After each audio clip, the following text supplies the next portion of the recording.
Shout out to everybody again. It's now 3 o'clock in the morning, but I have a little bit of stomach problems, so I'm up.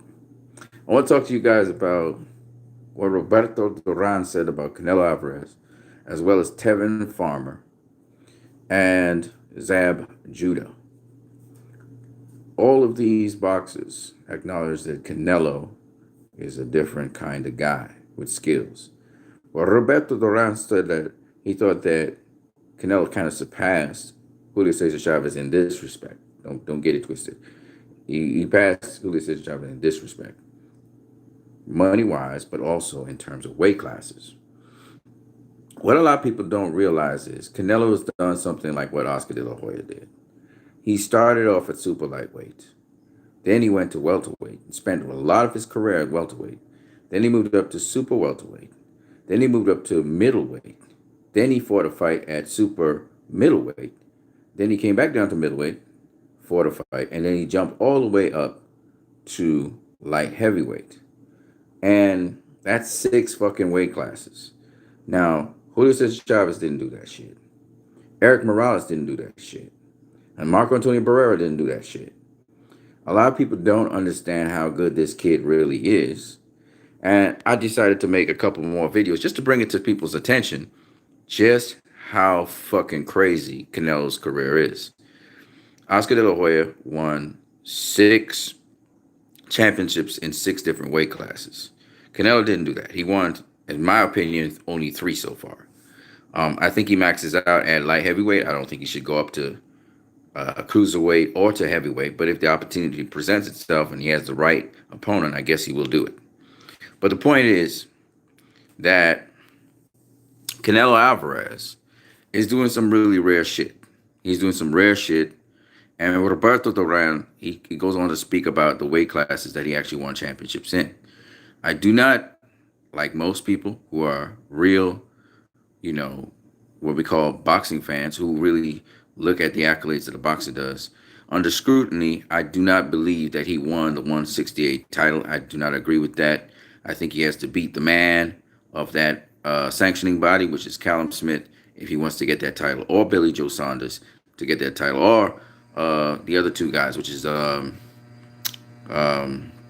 Caleb Plant or Jose or David Benavidez. Okay, so in my opinion, just like everybody else out there, I don't think he won the 168 title from a real champion.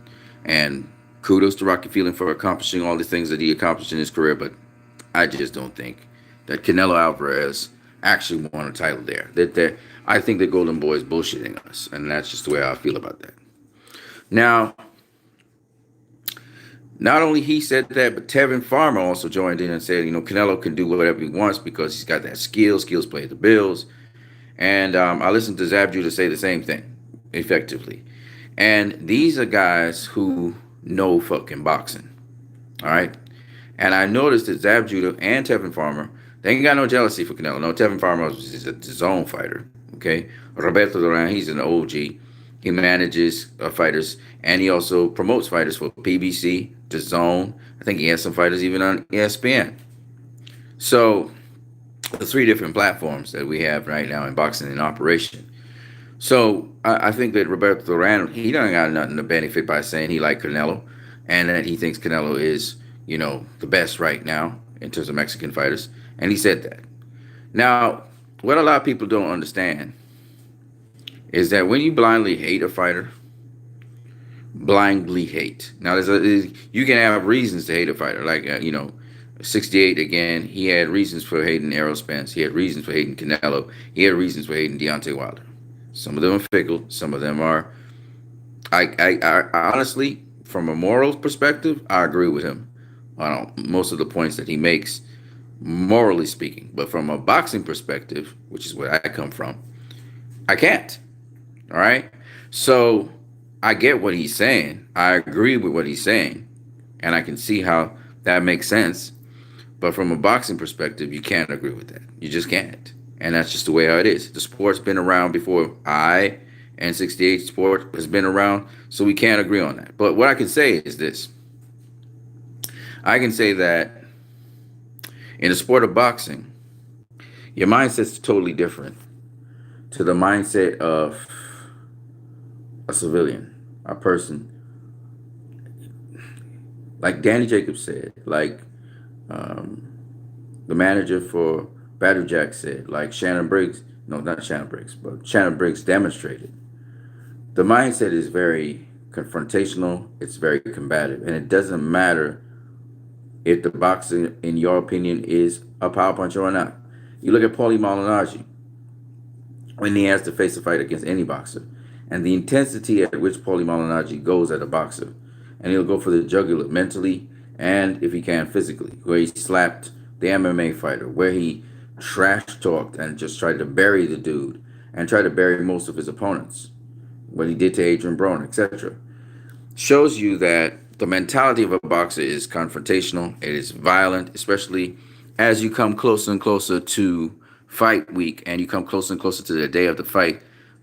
Boxers get very edgy. And I remember Jesse Vargas speaking about this, where he said that the families have to give the boxer their space because they can very violently explode.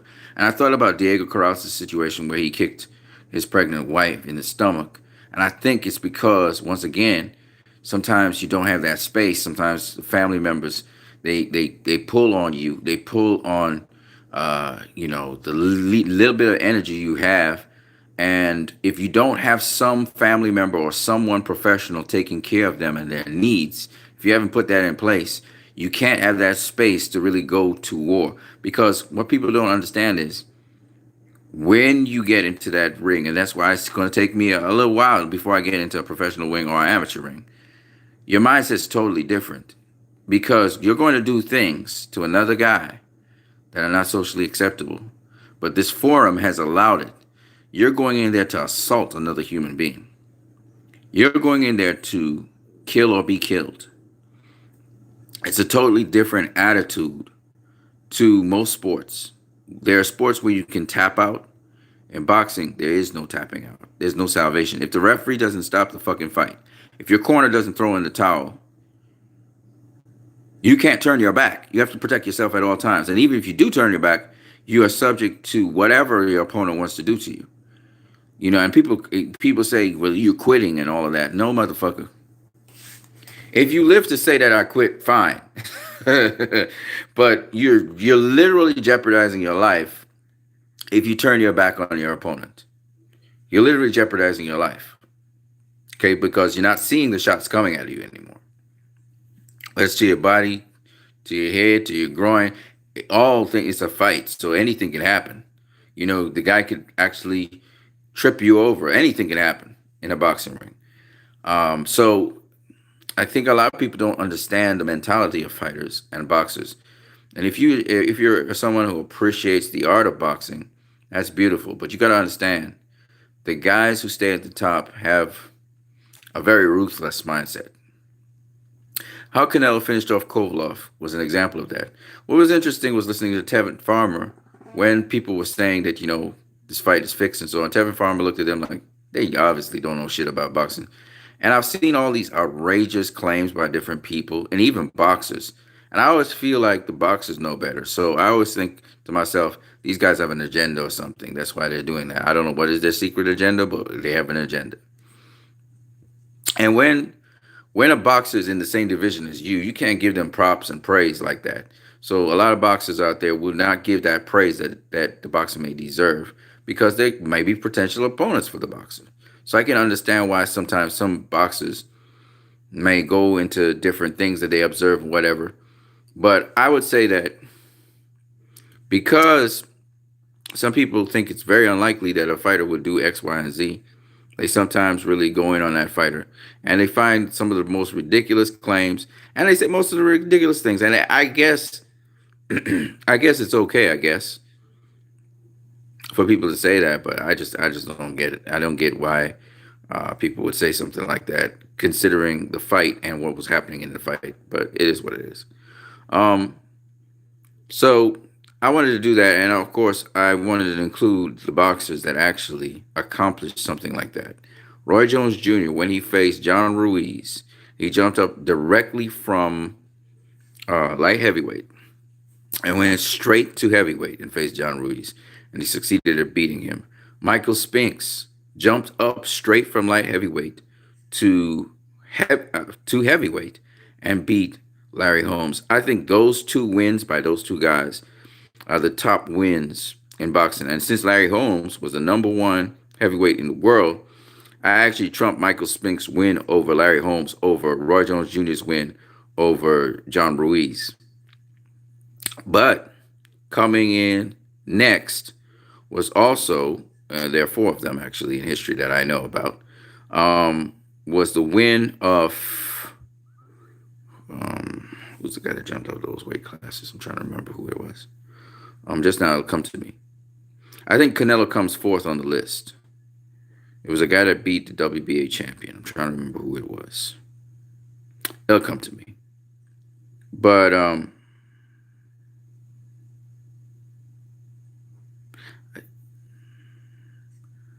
I can't remember who it was. But Canelo comes fourth on the list where he faced Sergey Kovalev. The thing about it is why he comes fourth, because one, Sergey Kovalev was fighting for the WBO title, and two, even though Sergey Kovalev was by the Ring magazine esteemed as the number one light heavyweight in the world, in reality he was probably the weakest of the light heavyweights, most vulnerable, let's say that, of them. And so I think Canelo beat the most vulnerable. But he still accomplished something that these other guys, there's only four of them in history, I think, that maybe somebody can find another one, but there are only four of them I know in history who've accomplished this. So he's in rare air with his win. And again, it was the opponent that was best. He had an opponent that was good for him. Caught him at the right time. And the fight actually was not as disappointing as I thought it would be. It was a chess match, and I thought it was played pretty well. But I wanted to share that with you guys because, again, there's a lot of information out there, and people sometimes they twist information to suit themselves. And I just thought that this particular information I thought was important for people to realize how historic this is. In terms of Mexican fighters, no Mexican fighter has accomplished what Canelo has done. In terms of fighters in general, only three, aside from Canelo, has done that. I think he places fourth, though, on that chain of events. I can't remember what the other fight is. I'm trying to remember who the other two fight, the fighter that jumped up two weight classes to face the other fighter is. I'm trying to remember. I think Canelo would be placed number four. If I can remember it, I will try and remind you guys. How could I forget this guy? Sugar Ray Leonard versus Donnie Lalonde. Sugar Ray Leonard versus Donnie Lalonde. Actually, I think I placed. No, it's not that one. It's Sugar Ray Leonard versus Marvin Hagler. That's it. Sugar Ray Leonard was fighting at welterweight. Yes, he had a super welterweight title that he won, but he went back down to welterweight. He jumped up from welterweight. He was 2 years in, 2 years retired. He came back out of retirement to face Marvin Hagler. Actually, that actually places up with Michael Spinks versus Larry Holmes, to be honest with you. So the top two are Michael Spinks versus Larry Holmes and Sugar Ray Leonard versus Marvin Hagler. And then third on the list would be Roy Jones Jr. versus John Ruiz. And then fourth on the list would be Canelo versus Kovalev. Okay? Because the first two that I just spoke about were the undisputed champions. All right? Michael Spinks gets ahead of Sugar Ray Leonard because Michael Spinks jumped up a lot more weight to face Larry Holmes. So he gave up a lot of weight, and then Larry Holmes was, he was just undisputably, one of the greatest champions out there. And he was going on his 49th win when Michael Spinks beat him. It was a little bit disputable, but it is what it is. With Sugar Ray Leonard versus Marvelous Marvin Hagler, Sugar Ray Leonard commanded and beat Marvin Hagler.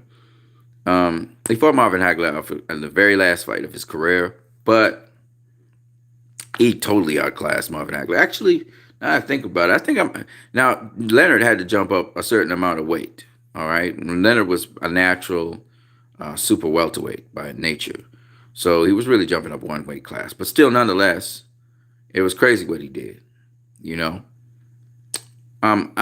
Do I place Michael Spence ahead of Sugar Ray Leonard? Let me think about it.